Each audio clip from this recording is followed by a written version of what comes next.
दोस्तों, किसी के भी मन की बातें जानने के लिए 3 तरीके होते हैं, लेकिन इन तीनों तरीकों को समझना अति आवश्यक है।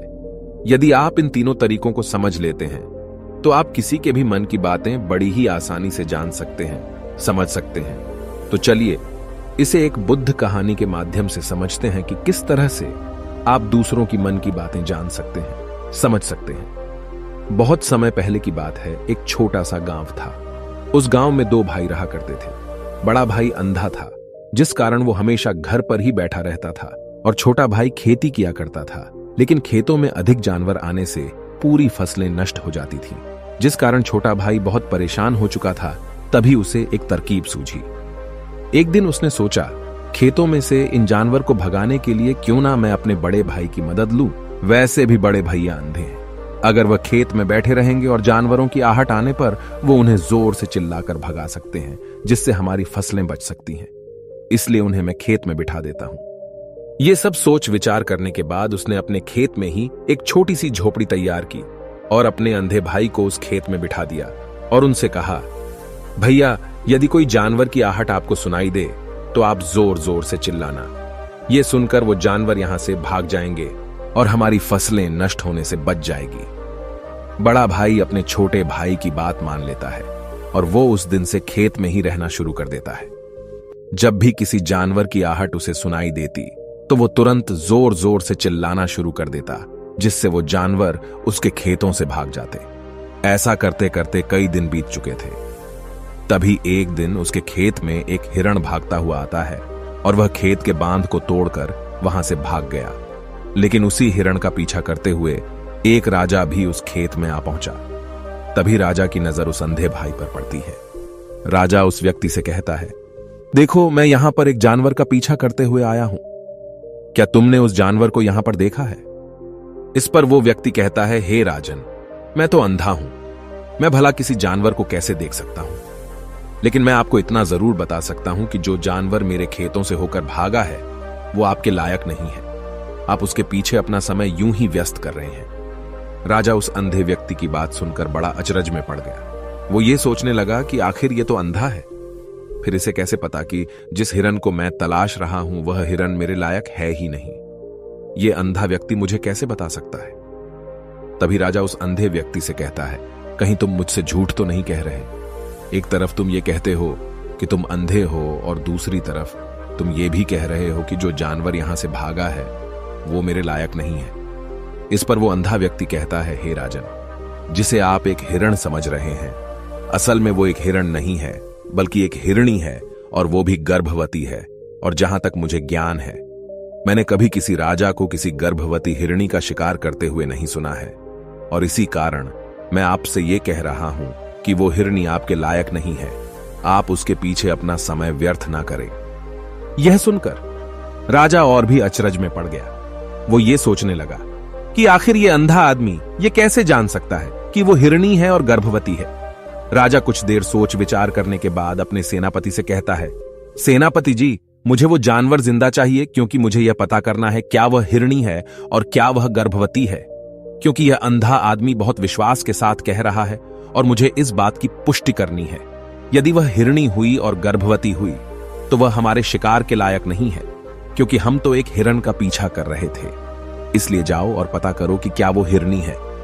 सेनापति राजा से आज्ञा लेकर आगे की ओर बढ़ चलता है और कुछ देर बाद जब वह वापस लौट कर आता है तो वह राजा को कहता है, हे राजन, इस अंधे आदमी ने जो भी बातें कही हैं वो बिल्कुल सही हैं। वो एक हिरणी ही है और वह गर्भवती भी है। यह सुनकर राजा आश्चर्यचकित रह गया। उसे समझ नहीं आ रहा था कि आखिर अंधा आदमी कैसे पता कर सकता है कि वह जानवर एक हिरणी है, और तो और वह गर्भवती है। भला एक अंधा आदमी यह कैसे देख सकता है? यह कैसे जान सकता है? आखिर इसे यह कैसे पता चला? ऐसे कई सारे प्रश्न अब राजा के मन में उमड़ने लगे।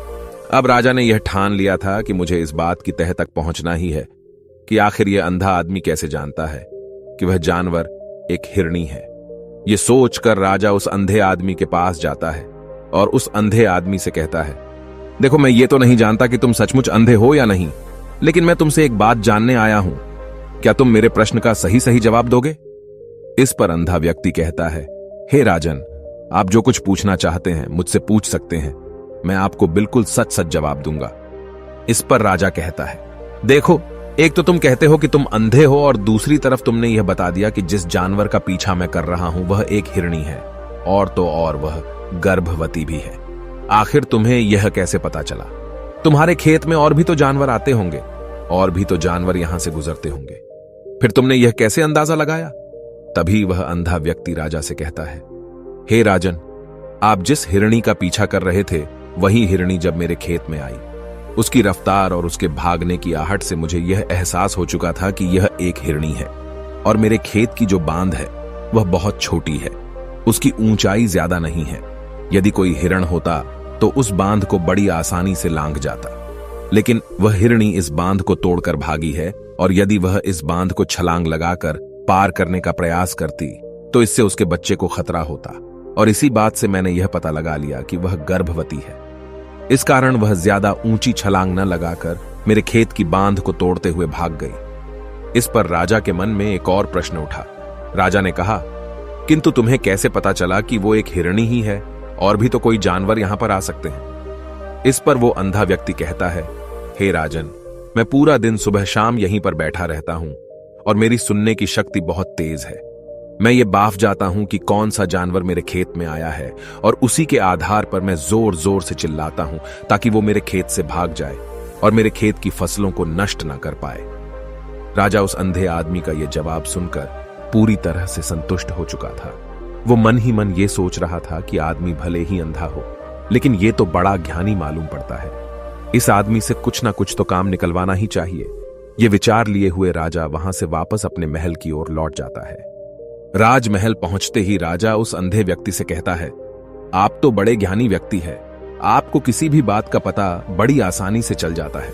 आज मैंने आपको यहां पर इसलिए बुलाया है क्योंकि मैं आपसे ये जानना चाहता हूं कि मेरी पत्नी पतिव्रता है या नहीं। इस पर वो अंधा व्यक्ति कहता है, हे राजन, ये कैसा प्रश्न हुआ? इस पर राजा कहता है, मैंने आपसे बिल्कुल उचित प्रश्न किया है, मुझे इस प्रश्न का उत्तर दीजिए। इस पर वो अंधा व्यक्ति कहता है, हे राजन, ये सारी बातें जाने दीजिए। आपकी शादी को इतने साल बीत चुके हैं, और अब आप ये बात क्यों जानना चाहते हैं? आपके मन में ऐसे प्रश्न क्यों उठ रहे हैं? इस पर राजा जिद करते हुए कहता है, देखिए, आपको मुझे इस प्रश्न का उत्तर तो देना ही होगा।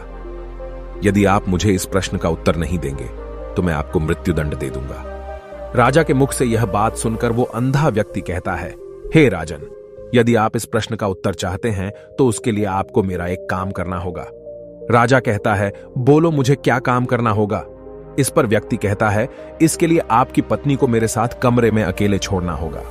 उस अंधे व्यक्ति की यह बात सुनकर राजा पहले तो क्रोधित हो जाता है, लेकिन फिर कुछ सोच विचार करने के बाद वह उस व्यक्ति की बात मान लेता है और अपने सेनापति को आदेश देता है, सेनापति जी, इस व्यक्ति को और मेरी पत्नी को एक कमरे में कुछ देर के लिए अकेला छोड़ दे।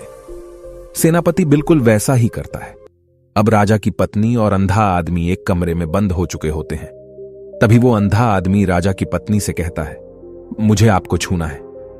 इस बात पर रानी अत्यधिक क्रोधित हो जाती है और उस अंधे आदमी को वो पकड़ पकड़ कर पीटने लगती है, कभी हाथों से तो कभी लातों से तो कभी पटक पटक कर। इस तरह से उन्होंने उस अंधे आदमी की खूब पिटाई की।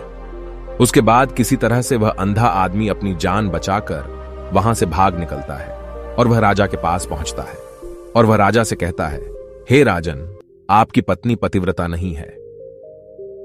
यह बात सुनकर राजा अत्यधिक क्रोधित हो उठता है और राजा अपनी तलवार निकालकर सीधा अपनी पत्नी की ओर जाता है और क्रोधित होकर वह अपनी रानी से कहता है, रानी जी, आज मैं जो भी सवाल आपसे करने वाला हूं उसका मुझे सच सच जवाब दीजिएगा, और यदि आपने एक शब्द भी झूठ कहा तो मैं आपका अभी के अभी सर धड़ से अलग कर दूंगा। तभी आगे वह राजा कहता है, मुझे बताइए, क्या आप पतिव्रता हैं या नहीं?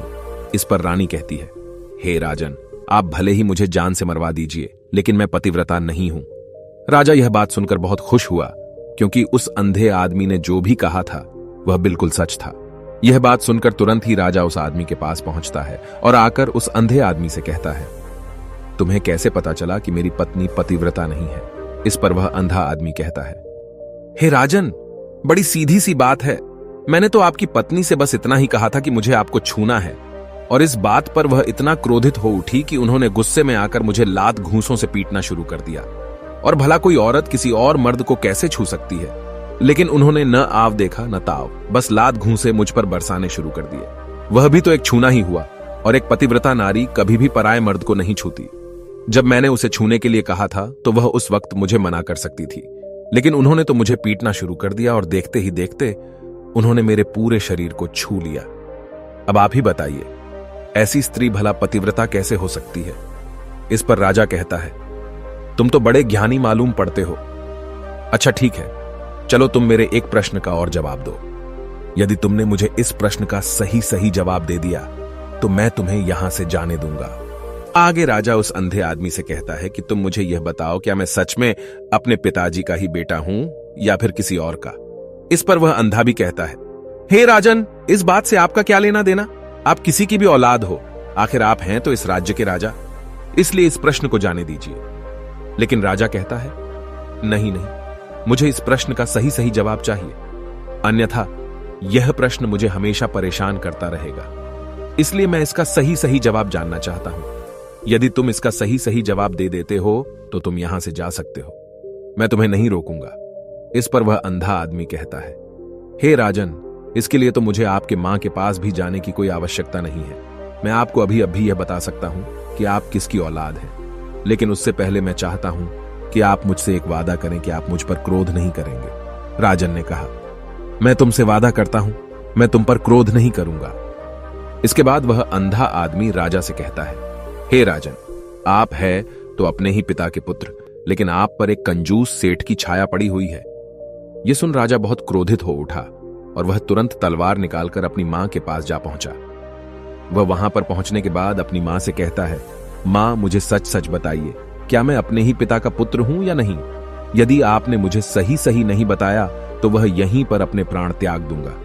मुझे बताओ क्या सच है? इस पर उस राजा की मां कहती है, बेटा, तू है तो अपने ही पिता का पुत्र, लेकिन तुम्हारे ऊपर एक कंजूस सेठ की छाया पड़ी हुई है। जब मैं एक बार नहाने के बाद अपना मुंह आईने में देख रही थी, तभी उस कांच के पीछे मुझे एक कंजूस सेठ नजर आता है और उसी की छाया तुम पर पड़ चुकी है।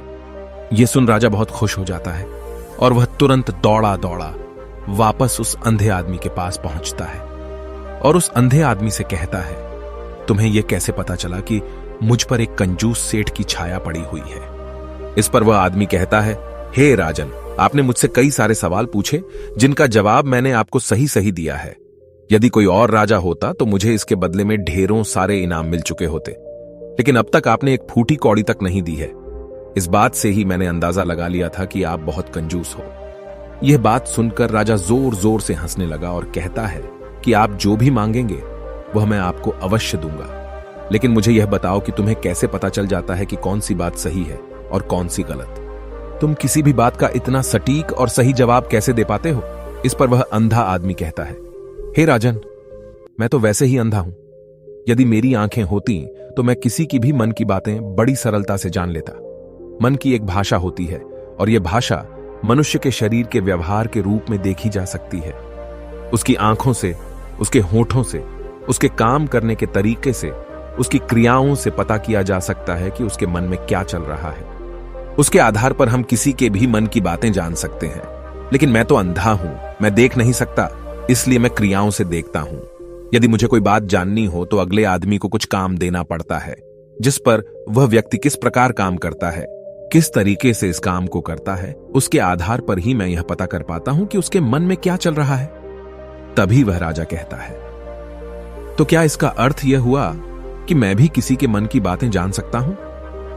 इस पर वह अंधा आदमी कहता है, हे राजन, अवश्य आप भी किसी भी व्यक्ति के मन की बात जान सकते हैं, किंतु उससे पहले आपको अपने ऊपर काम करना होगा, और वह काम है अपने मन को शांत करना, अपने मन को वर्तमान में लाना होगा, जिसके लिए मैं आज आपको 3 तरीके बताने वाला हूं।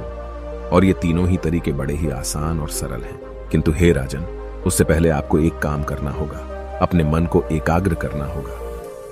जब हम अपने मन को एकाग्र करते हैं, अपने मन को वर्तमान में लाते हैं, तो हम दूसरे के मन की बात जान सकते हैं, क्योंकि वह आदमी अभी भी अपने मन में वर्तमान में ही सोच रहा है, और हमें भी मन को वर्तमान में ही लाना होगा। तभी हम उसके मन की बातें जान सकते हैं। यदि हम अतीत में हुई घटनाओं के बारे में सोच रहे हैं तो वह जो अगला आदमी वर्तमान में सोच रहा है, वर्तमान में अपने मन में बात कर रहा है, वह हम कैसे जान पाएंगे? क्योंकि हम तो अतीत की घटनाओं में डूबे हुए हैं। इसलिए किसी के भी मन की बात जानने के लिए सबसे पहले हमें हमारे मन को एकाग्र करना होगा, उसे वर्तमान में लाना होगा। आगे वह व्यक्ति राजा से कहता है, हे राजन, जो 3 तरीके मैं आपको बताने वाला हूं, इन 3 तरीकों से बड़ी आसानी से किसी के भी मन की बातें जान सकते हैं। उसके बाद वह अंधा आदमी राजा से कहता है, हे राजन, जो सबसे पहला तरीका है वह है आंखों पर ध्यान देना। किसी व्यक्ति से बात करते वक्त उसकी आंखों में देखना, उसकी आंखों पर ध्यान देना जो सबसे ज्यादा जरूरी है, क्योंकि आंखें बोलती नहीं पर बहुत कुछ कह जाती हैं। यदि हम किसी व्यक्ति की आंखों के इशारों को समझना सीख जाएं, हम यह जान पाएंगे कि व्यक्ति के दिमाग में क्या चल रहा है, वह क्या सोच रहा है और अभी वह क्या करने वाला है। मेरे पास आंखें नहीं हैं, लेकिन मैंने अपने गुरु से यह विद्या सीखी है, क्योंकि बहुत सालों पहले मेरे पास आंखें थीं और मैं उस वक्त लोगों के मन की बातें केवल उनकी आंखों से ही जान लेता था। इसलिए यदि आप भी दूसरों की मन की बातें जानना चाहते हैं तो आपको भी उनकी आंखों पर गौर करना चाहिए, जैसे कि उनका आकार कैसा है, वह कब, कहां और किधर देख रहे हैं। यदि उसकी आंखें यहां वहां घूम रही हैं, जब आप उससे बातें कर रहे हैं तो वहां वह इधर उधर मोड़ रहा है, कभी ऊपर तो कभी नीचे या कभी आसपास, या फिर उसकी आंखें खुश नजर आ रही हैं या फिर आंखें निराश नजर आ रही हैं, जैसे कि चोर होता है। उसकी आंखों में जब हम देखते हैं तो हमें यह पता चलता है कि अगले आदमी ने कोई गलती की है। ठीक उसी प्रकार जब हम किसी चालाक व्यक्ति की आंखों में देखते हैं तो आपको पता चलेगा कि उसकी आंखों में एक भाषा होती है। एक बहुत ही सीधा और आसान तरीका होता है। यदि आपको यह पता लगाना है कि सामने वाला व्यक्ति आपसे झूठ कह रहा है या फिर सही, तो आपको उसकी आंखों पर ध्यान देना अति आवश्यक है। यदि आपसे बात करते वक्त वह व्यक्ति अपनी आंखें यहां वहां घुमा रहा है, ऊपर नीचे, इधर उधर, दाएं बाएं, हर जगह देख रहा है, तो इसका अर्थ यह हुआ कि वह उस बात से निकलने का कोई रास्ता ढूंढ रहा है, वह कोई झूठ बना रहा है।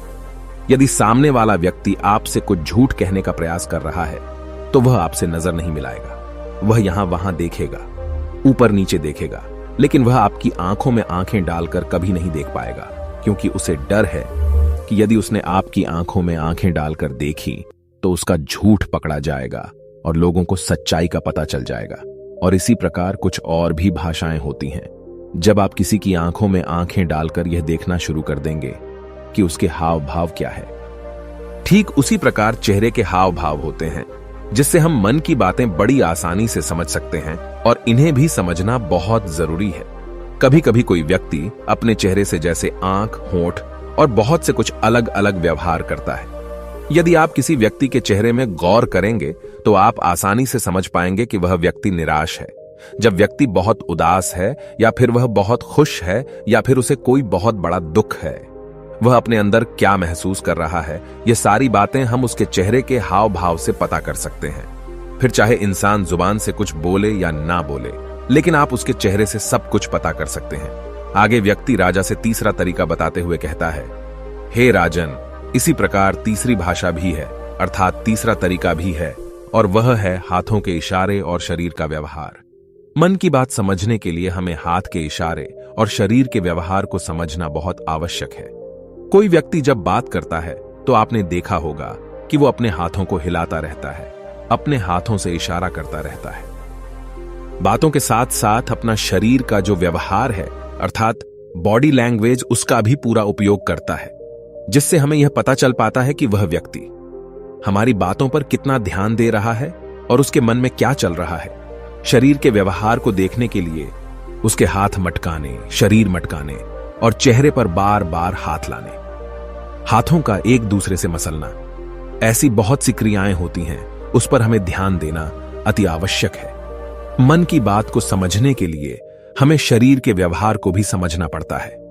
यदि हम इन 3 तरीकों को सही तरीके से ध्यान देकर इन 3 तरीकों को अच्छे से समझ लेते हैं तो हम बहुत जल्दी किसी भी व्यक्ति के मन की बातें बड़ी सरलता और सहजता से जान सकते हैं।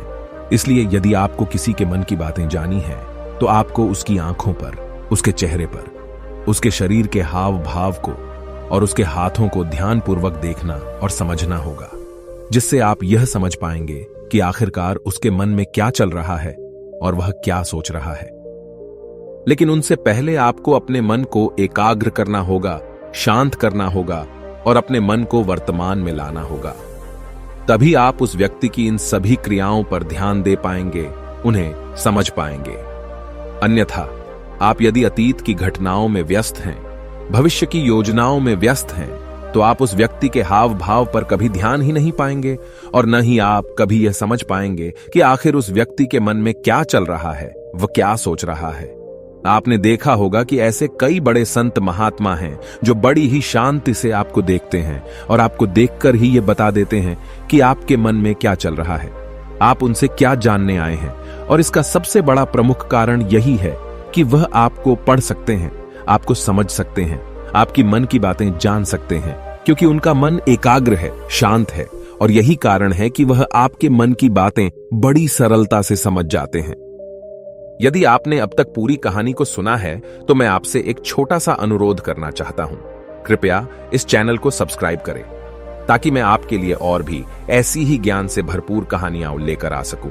नमो बुद्धाय। मिलते हैं एक नई कहानी के साथ अगली वीडियो में।